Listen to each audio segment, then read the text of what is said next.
Okay, so today we are going to read my brother Dan's Delicious by Steven Layne, and we are going to be looking for ethos, pathos, and logos. So ethos is what?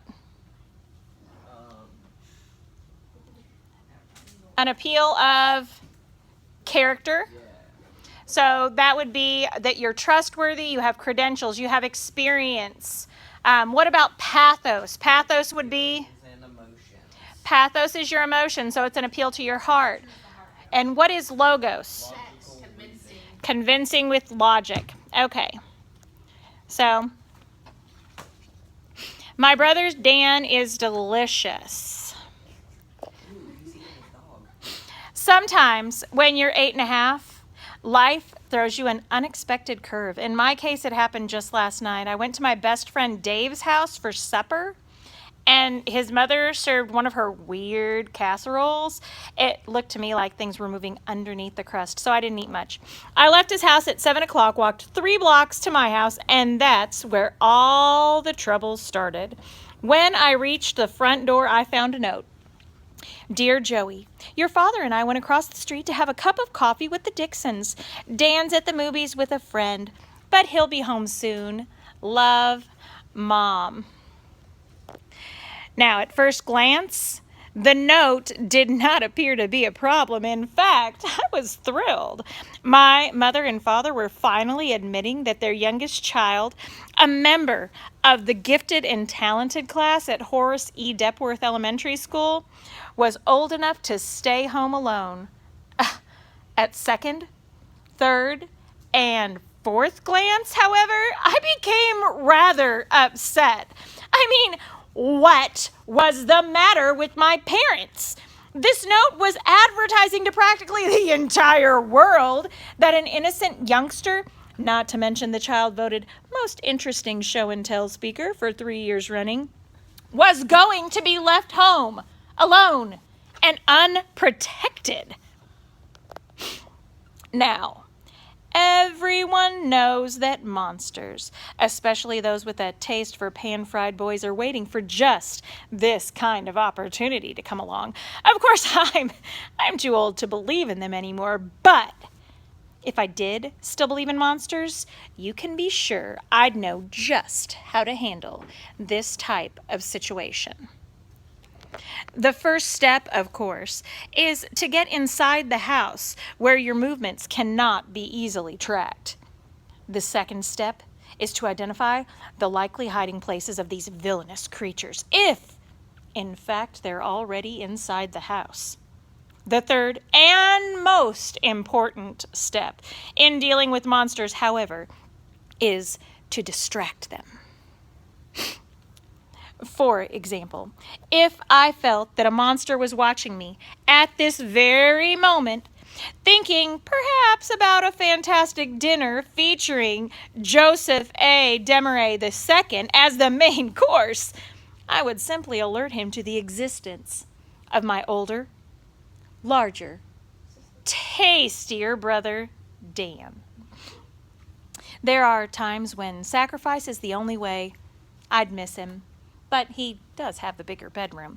Perhaps for the benefit of those who still give in to that occasional moment of monster fear, I should begin a demonstration.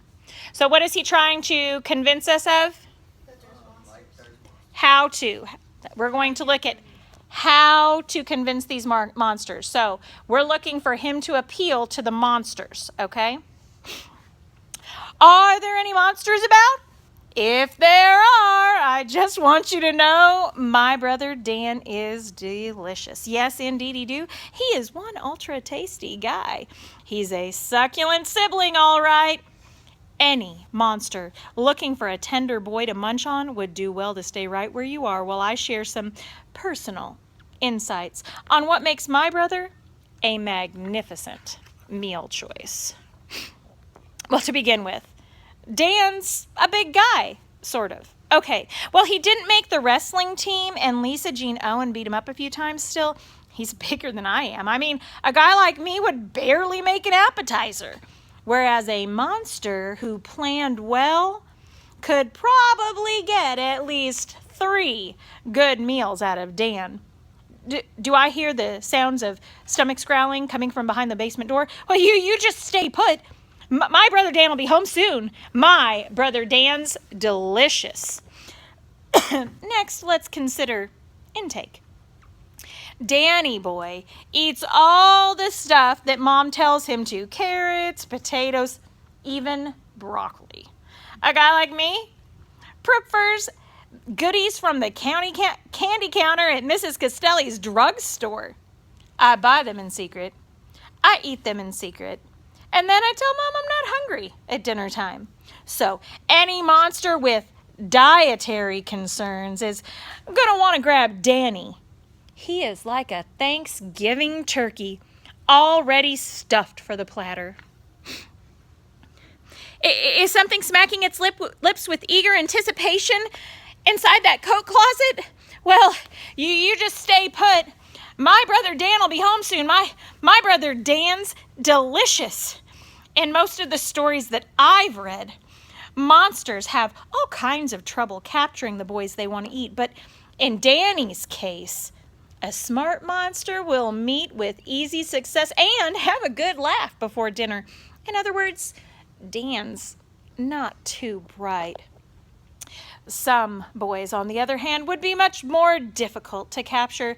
These persons would be characterized as receiving top scores on national achievement tests, as well as being the one that Mrs. Biggs chooses to take messages to the office and whom she may secretly want to marry someday.